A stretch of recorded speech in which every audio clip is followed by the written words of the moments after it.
लक्ष्मी नारायणाय नमः।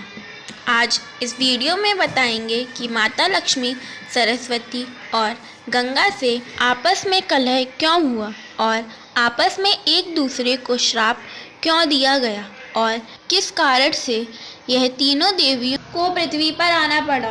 तो ब्रह्म पुराण से जानते हैं, तीनों देवियों के कलह को देखकर भगवान विष्णु ने स्त्रियों के लिए क्या विचार करके कहा और किस किस को एक साथ रहने के लिए श्री हरि ने कहा कि इन लोगों को कभी एक साथ नहीं रहना चाहिए। क्यों कलह हुआ तीनों देवियों में और कलह को देखकर क्या कहा श्री हरि ने, तो जानते हैं इस वीडियो में, सुनिए। भगवान श्री नारायण ने नारद जी से कहा, नारद, वे भगवती सरस्वती स्वयं बैकुंठ में भगवान श्री हरि के पास रहती हैं।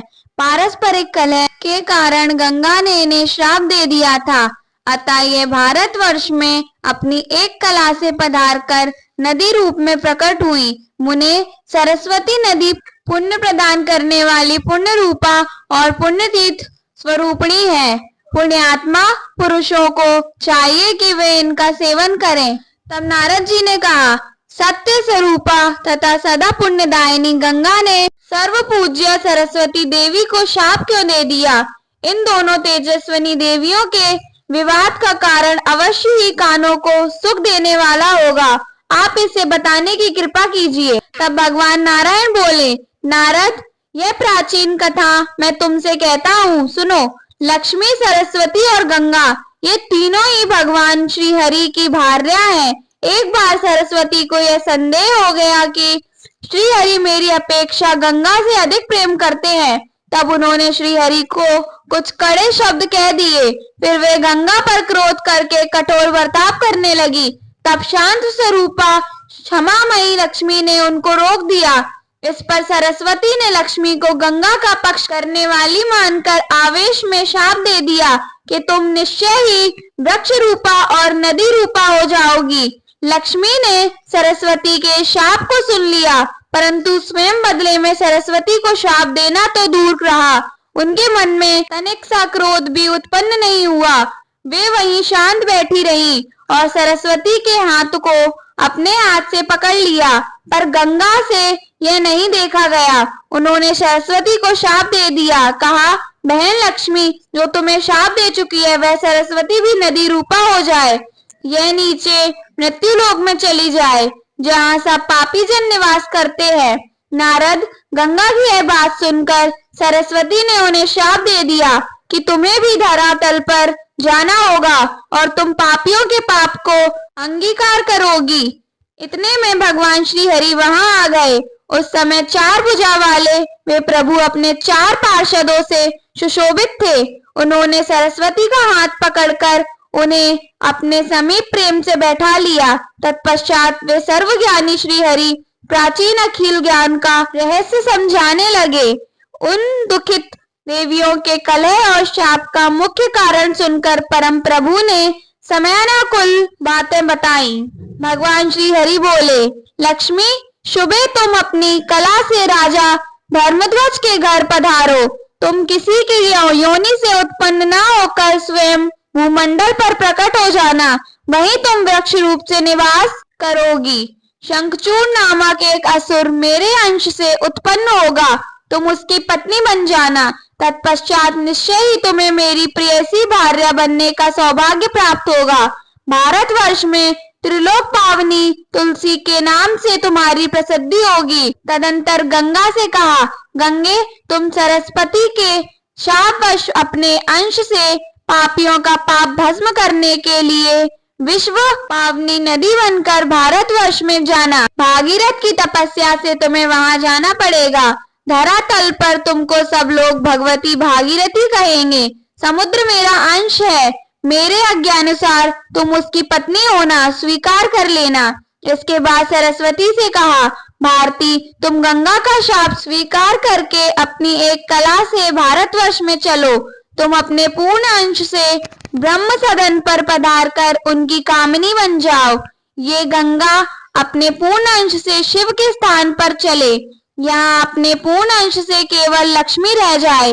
कारण इनका स्वभाव परम शांत है, ये कभी तनिक सा क्रोध नहीं करती। मुझ पर इनकी अटूट श्रद्धा है। ये सत्व स्वरूपा है। ये महान साध्वी अत्यंत सौभाग्यवती, क्षमा मूर्ति, सुंदर आचरणों से सुशोभित तथा निरंतर धर्म का पालन करती हैं। इनके एक अंश की कला का महत्व है कि विश्व भर में संपूर्ण स्त्रियां धर्मात्मा, पतिव्रता, शांत रूपा तथा सुशीला बनकर प्रतिष्ठा प्राप्त करती हैं। तीनों देवियों के कलह को देखकर भगवान श्री हरि स्वयं अपना विचार कहने लगे। अहो, विभिन्न स्वभाव वाली 3 स्त्रियों, 3 नौकरों और 3 बांधवों का एकत्र रहना वेद की अनुमति से विरुद्ध है।